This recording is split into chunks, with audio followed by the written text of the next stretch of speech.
Hey, welcome back. It is Jennifer Lee, afternoons on KOMA, joined once again and always on Friday. I love it. It's Noble McIntyre from McIntyre Law. So let's talk about, first of all, the Thunder. Oh, my gosh. I'm telling you, I was so happy in the first quarter for the last game. I was so unhappy in the second. I was so happy in the third, and I was so unhappy in the fourth. And we had better win game 4. Well, at least it was back and forth. It wasn't like totally. Yeah, but I'm a heart patient. And I know that's true. And it interferes with my heart. Yes. Do they know this? Do they know? I'm going to send the Thunder a note that says, "Listen, I'm a heart patient out here. I've had quadruple bypass. Stop it! You're going to stop my heart." So, what do you do for away games? Do you have folks over? I do. What do you do? We went to some friend's house last night, and in fact, it's my Channel 4 rep has become very good friends with her husband. I've become good friends. So we went over there and watched. He cooked great food, and they always have M&M. I'm an M&M junkie, and so when people invite me over, they always have peanut M&Ms for me. And so I just sat there. In the first quarter, I didn't eat that many because I was happy. In the second quarter, I stress ate a box. In the third quarter, I didn't eat that many. And in the fourth quarter, I stress ate a box. And so I had a lot of M&Ms last night. So you're a peanut M&Ms guy. I am a peanut M&Ms guy, 100%. I mean, I'll eat the regular, but that's a sorry excuse for an M&M. Yeah. When I was little, I was the regular. Okay. But yeah, now that I've grown up, finally. I might be in my 50s, but I've finally grown up. I like the peanuts. Have you ever had the almond ones? No, I have not. They're really good too. The peanut or almond M&Ms are really, really good. Really? I can put that on my list. Yeah, give it a try. Speaking of candy from the 80s. Okay. How about now and laters? It's been a long time since I've had any of those. Where do you even get those anymore? I don't think you do. I think they've been phased out. You can have it now or later. I mean, do you remember Pop Rocks? Pop Rocks, yes. Nerds. They still have nerds. Okay, Pop Rocks are good. You put them in your mouth, they just sizzle and pop and crack and all that good stuff. Yes. The Pez dispensers. Remember Pez dispensers? Yes. And you could collect them because they were collectible. There's somebody around here that has a Star Wars Pez dispenser collection. And they have pretty much everything from, I don't know if they're original ones, probably not, because those would be worth a lot of money. So Darth Vader, the Stormtroopers, Princess Leia. Who would have thought as a kid if you'd have just held on to those for 40 years, they'd be worth a ton of money? I know. Why didn't our parents buy 2 of everything? Because they didn't know either. Back then, collectibles weren't a big deal.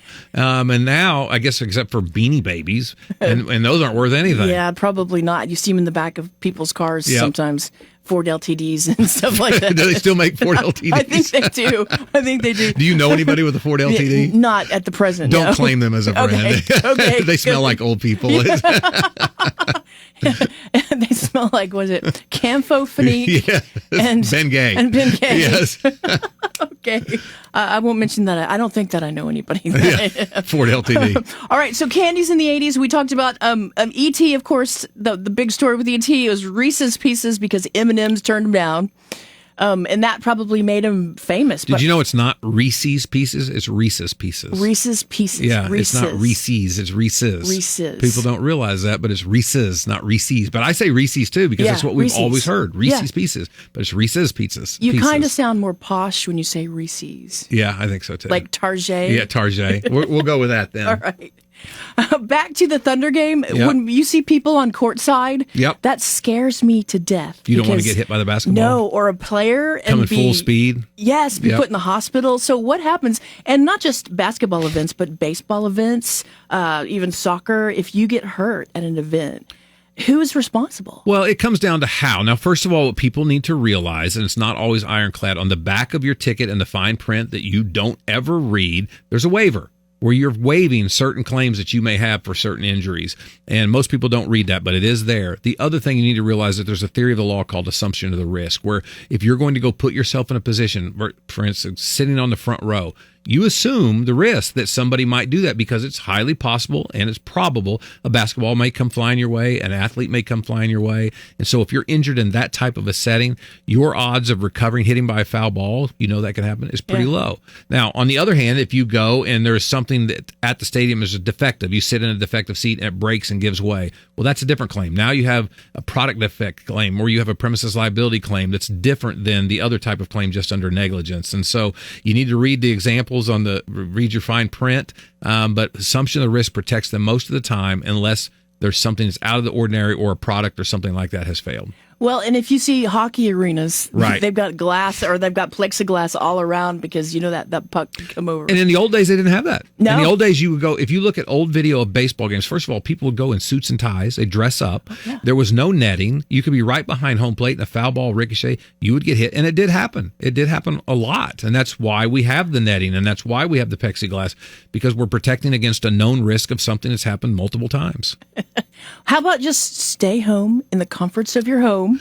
Have plenty of snacks.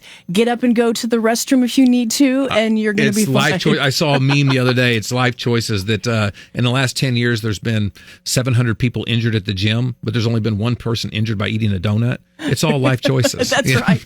Life choices. As always, life choices. Hey, thank you so much for joining us, Noble McIntyre of McIntyre Law. And if you have need legal advice, you can always hit us up at asknoble@tylermedia.com, or you can call 777-7000, or just shoot me an email at noble@mcintyrelaw.com. All right, so for the next game, the Thunder are going to win this one. We had better, because teams that go down 3-1 have only won 13 out of 300 series. That's 4.5% of the time. So we need to come home tied 2-2. Have you changed your socks or anything lately? I mean, I hadn't thought about it, but yeah, I'm not that superstitious, but Okay. I guess I should be. I need to go back to exactly what I wore for game 2 and wear that same outfit again. Yes. All right. Thanks, Noble McIntyre, McIntyre Law. As always, it's awesome. Thanks for having me. Thanks. Bye.